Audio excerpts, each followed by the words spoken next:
80세 된 양떼를 치는 평범한 노인이 된 모세를 애굽의 바로에게 보내시겠다고 그렇게 모세를 불러서 말씀을 하셨습니다. 그 사명을 들은 모세의 가장 첫 번째 반응은 내가 누군데 이런 일을 할 수 있겠습니까? 라는 반문이었습니다. 80년 인생을 산 모세가 자기 자신이 누구인지를 몰라서 하나님께 내가 누군데 하나님 나를 보내십니까? 라고 말하지는 않았을 겁니다. 오히려 자기 자신이 누군지 내 능력의 한계가 어디까지인지 정확히 알았기 때문에 하나님께 역으로 이런 질문을 한 것일 겁니다. 나는 내가 누구인지 정확히 알고 있는데 하나님은 사람을 잘못 고르신 것 같습니다. 내가 누군데 이 세상 가장 위대한 왕 바로에게 가서 이스라엘 백성들을 데리고 올 수 있겠습니까? 나는 내가 어떤 사람인지 어느 정도 한계점을 가지고 있는지 잘 알고 있습니다. 게다가 나이도 80입니다. 이렇게 현실적으로 정확하게 자기 자신에 대해서 잘 알고 있던 모세에게 하나님은 이렇게 말씀하십니다. 너가 어떤 가능성이 있고 얼마나 대단하고 얼마나 능력 있는 사람인지 하나도 설명해 주지 않으십니다. 12절을 보면 그저 내가 반드시 너와 함께 하겠다는 약속만 하실 뿐입니다. 그러니까 모세의 사명 완수의 가능성은 모세 자신에게 있었던 것이 아닙니다. 모세 사명 완수의 가능성은 하나님이 모세와 함께 하심에 달렸음을 하나님은 모세에게 정확하게 알려주고 계신 것입니다. 우리에게도 마찬가지로 이 말씀이 적용될 수 있습니다. 하나님의 자녀로 살면서 세상 가운데 우리가 승리할 수 있는 이유와 능력은 내 현실적인 상황과 능력이 아니라는 것입니다. 우리가 어떤 상황과 환경에서도 어떤 나이에서도 승리할 수 있는 이유는 하나님이 우리와 함께 하시기 때문이라는 겁니다. 우리 삶에서의 승리는 우리 삶에서의 하나님이 주신 사명의 완수는 내 삶의 어떤 조건에 달려 있는 것이 아니라 우리 삶 가운데 하나님이 함께 하심에 달려 있다는 것을 하나님은 모세를 통해 다시 한번 우리에게 알려주고 있습니다. 자, 이제 계속해서 모세가 하나님께 질문을 하는데 오늘 본문을 보면 모세는 하나님께 두 번째 질문을 하고 있습니다. 모세는 하나님이 함께 하신다면 저는 그러면 가긴 갈 텐데 지금 눈앞에서 만난 하나님을 이스라엘 백성들에게 어떻게 누구라고 소개할 수 있겠습니까? 라고 물어보고 있습니다. 모세의 입장에서는 하나님이 보내시면 가보겠습니다. 가긴 할 텐데 하나님이 주시는 사명을 애굽에 살고 있는 이스라엘 백성들에게 하나님의 사명을 어떻게 알립니까? 하나님이 저에게 직접 나타나셔서 설명해 주셨는데 하나님은 그들에게 직접 나타날 것도 아니고 제가 설명해야 되지 않습니까? 어떻게 이스라엘 백성들에게 알리고 어떻게 애굽 왕을 만나서 그들을 출애굽시킬 수 있겠습니까? 저 머릿속에는 정확히 그려지지 않습니다. 라는 질문을 지금 하고 있는 것입니다. 하나님은 그런 모세의 질문에 하나하나 대답을 해주시면서 아주 친절하게 그림을 그려주시는 것을 볼 수 있습니다. 14절 우리 함께 읽어보겠습니다. 14절입니다. 시작. 하나님이 모세에게 이르시되 나는 스스로 있는 자이니라. 또 이르시되 너는 이스라엘 자손에게 이같이 이르기를 스스로 있는 자가 나를 너희에게 보내셨다 하라. 하나님은 이스라엘 백성에게 모세를 보내신 하나님이 누구인지 이렇게 알려주라고 말씀하십니다. 하나님이 모세에게 알려주신 그 하나님, 모세에게 알려주신 설명하신 하나님은 나는 스스로 존재하는 자라는 것입니다. 그러니까 이 존재 자체가 이전부터 계속 존재가 이어져서 영원까지 이어지는 존재가 계속 이어지고 있는 그 존재하는 자라는 것입니다. 이 당시는 고대 사회는 신화가 지배하던 세상이에요. 그러니까 신을 떼놓고 설명할 수 없던 세상이었습니다. 신의 아들이나 신의 대리자가 그 나라의 왕이었습니다. 어느 곳이나 마찬가지였어요. 왕은 신의 대리자였습니다. 나라의 국력이 그들이 믿는 신의 강함을 말해주고 있었습니다. 그렇다면 애굽, 세상에서 가장 강한 나라 애굽의 왕이 믿는, 애굽 사람들이 믿는 신은 세상에서 가장 강력한 신이었습니다. 이스라엘 백성들은 이 세상에서 가장 강력한 신을 믿는 백성들에게 핍박을 당하고 압제를 당하고 있었던 것이었습니다.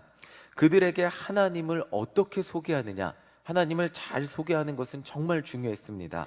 그 이유는 이미 애굽에서 노예로 살면서 고통을 당하던 이스라엘 백성들은 이미 요즘 말로 말하면 가스라이팅을 이미 당한 상태예요. 몇백 년 동안 살면서 애굽 사람들에게 압제를 당하고 고통을 당하면서 노예 근성, 우리는 노예야, 우리는 벗어날 수 없어, 우리는 노예 민족이야 라는 그 가스라이팅, 그리고 우리를 핍박하는 애굽 사람들은 위대한 신, 그 신을 믿는 사람들이야, 이런 생각들이 그들에게 자기들도 모르게 있었기 때문에 그들에게 하나님을 잘 소개하는 것은, 알려주는 것은 정말 중요했습니다.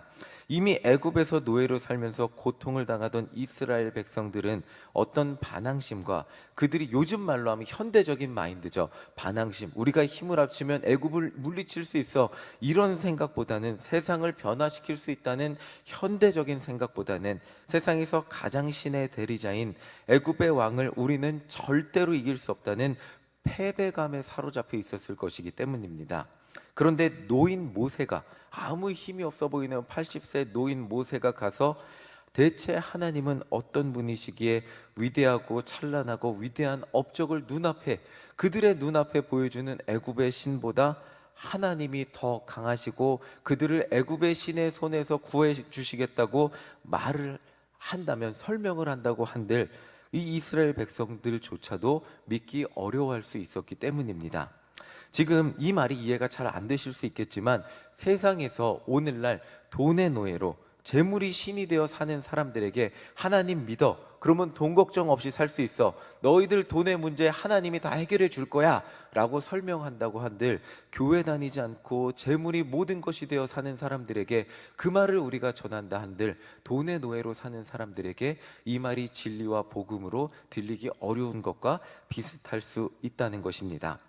그런 이스라엘 백성들에게 하나님은 신화에 의해서, 인간의 신화로 의해서 창조된 신, 인간의 목적과 이유를 위해서 창조된 신이 아닌, 태초부터 존재하셨고 지금도 존재하시고 앞으로도 영원히 존재하실 이 세상을 만드신, 하나님의 필요에 의해서 이 세상을 만드신 하나님이라는 것을 이스라엘 백성들과 애굽 사람들에게 선포하라고 알려주고 계신 것입니다.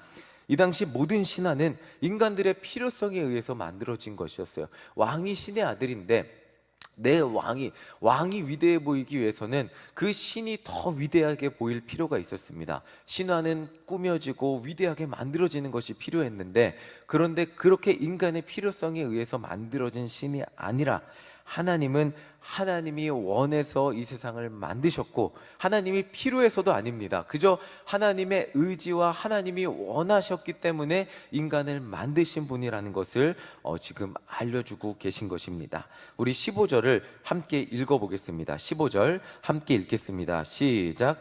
하나님이 또 모세에게 이르시되 너는 이스라엘 자손에게 이같이 이르기를, 너희 조상의 하나님 여호와 곧 아브라함의 하나님, 이삭의 하나님, 야곱의 하나님께서 나를 너희에게 보내셨다 하라. 이는 나의 영원한 이름이요 대대로 기억할 나의 칭훈이라.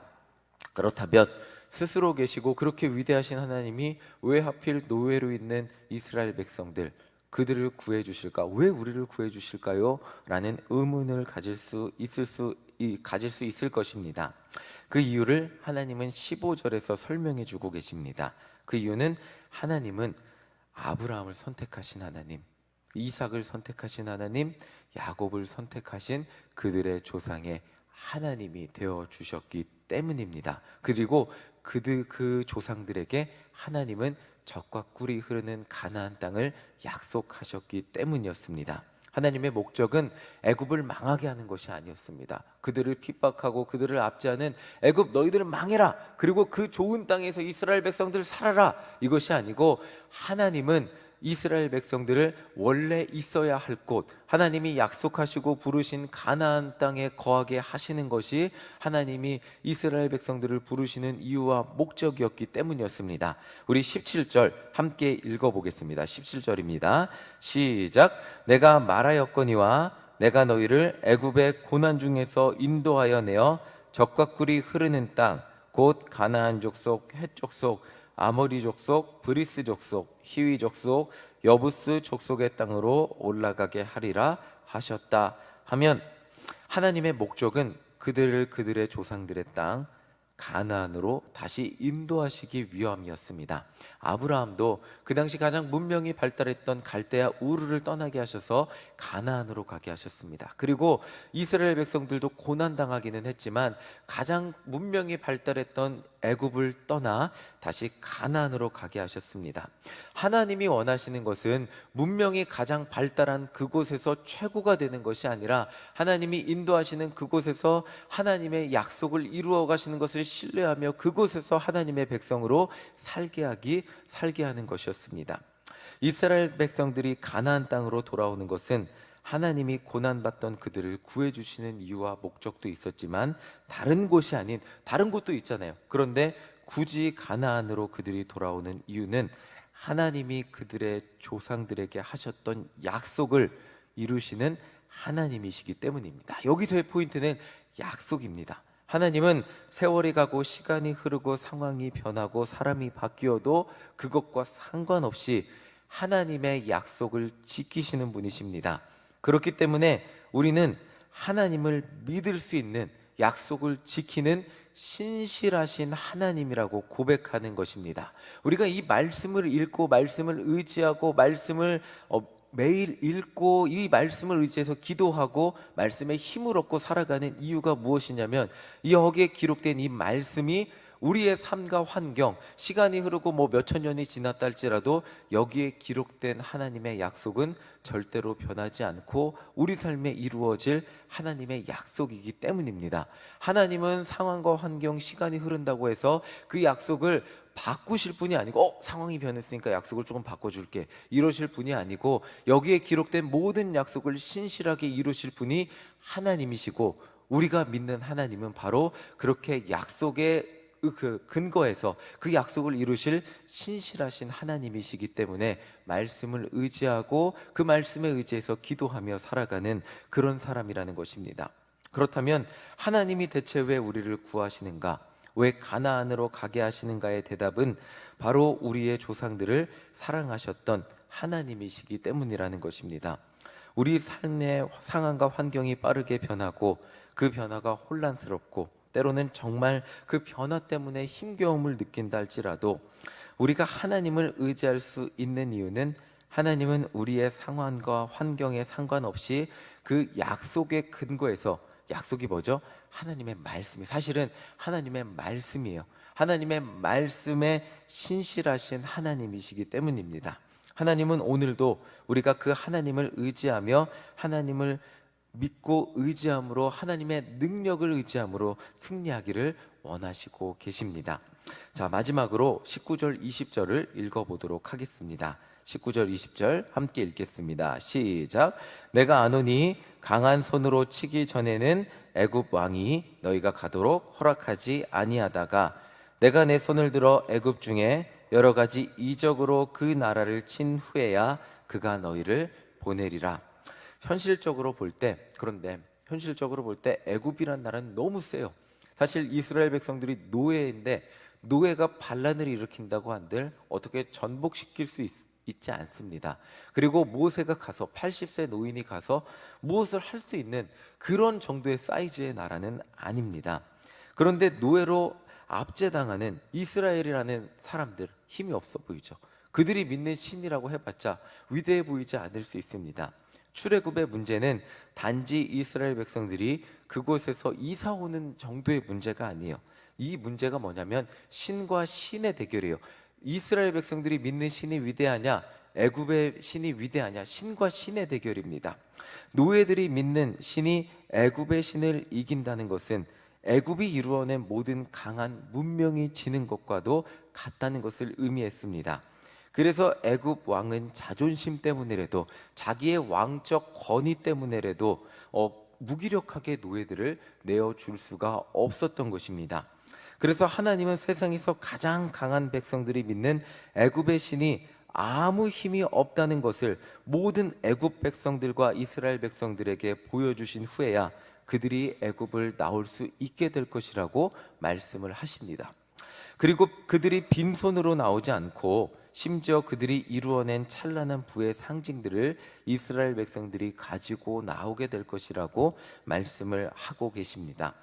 현대사회에서 돈의 노예, 세상의 수많은 것들의 노예로 사는 사람들에게 하나님을 설명하면, 하나님의 능력을 설명하면 제대로 믿지 못하죠. 그들이 하나님을 진심으로 믿게 되는 순간, 하나님 앞에 무릎 꿇게 되는 순간은 세상의 어떤 것보다 하나님이 더 크고 위대하시다는 것이 마음으로 인정이 되고 삶에서 경험이 될 때 비로소 하나님 앞에 무릎 꿇고 기도하게 됩니다. 하나님은 우리 삶의 재물보다 위대하신 하나님이라는 사실을, 우리는 그 사실을 믿게 될 때 비로소 하나님 앞에 간절히 무릎 꿇고 기도하게 된다는 것이죠. 하나님은 이것을 위해서, 이 사실을 믿게 하기 위해서 많은 일들을 경험하게 하십니다. 저도 이 사실이 믿어지지 않다가 미국에서 수많은 재정의 문제를 겪고 정말 답이 없을 때 정말 기도로 이 재정의 문제를 극복해 보며 하나님을 만나고, 그제서야 제가 가진 문제보다, 그리고 제가 재정을 걱정하는 것보다 위대하신 분이 하나님이시고 기도할 때 이 재정의 문제가 극복된다는 것을, 책임져 주시는 분이 하나님이라는 것을 믿고 깨닫고 고백할 수 있게 되었습니다. 누구나 현실이라는 냉철한 벽 앞에서 돈과 세상의 수많은 것들이 우리 삶의 신의 위치를 차지해서 우리를 도망치지 못하게 만들고 그것들의 노예로 살아가게 만들 수 있지만, 하나님은 그것들 위에, 돈 위에, 세상의 수많은 문제들 위에 하나님이 계시고 하나님이 그것들을 다스리시고 우리가 하나님을 의지할 때 그것들을 이겨낼 수 있다는 것을 우리에게 삶의 수많은 경험을 통해, 때로는 기도하게 하심으로, 눈물 흘리게 하심으로, 하나님 앞에 무릎 꿇고 갈 곳 없고 그냥 벽에, 사방이 그냥 답이 없는 순간에 몰아붙이셔서 그 순간 기도하게 하심으로 하나님을 믿게 하기도 하십니다.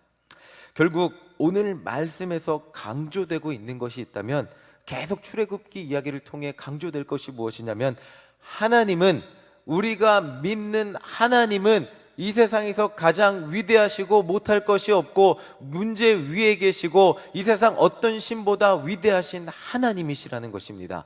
80세 노인을 보내셔서 이 세상 어떤 것을, 세상을 다스리는 것 같고 세상을 좌지우지하는 것 같은 바로의 손에서 이스라엘 백성들을 구해내시는 분이 하나님, 하나님은 하나님이시라는 것을 선포하고 있는 것입니다.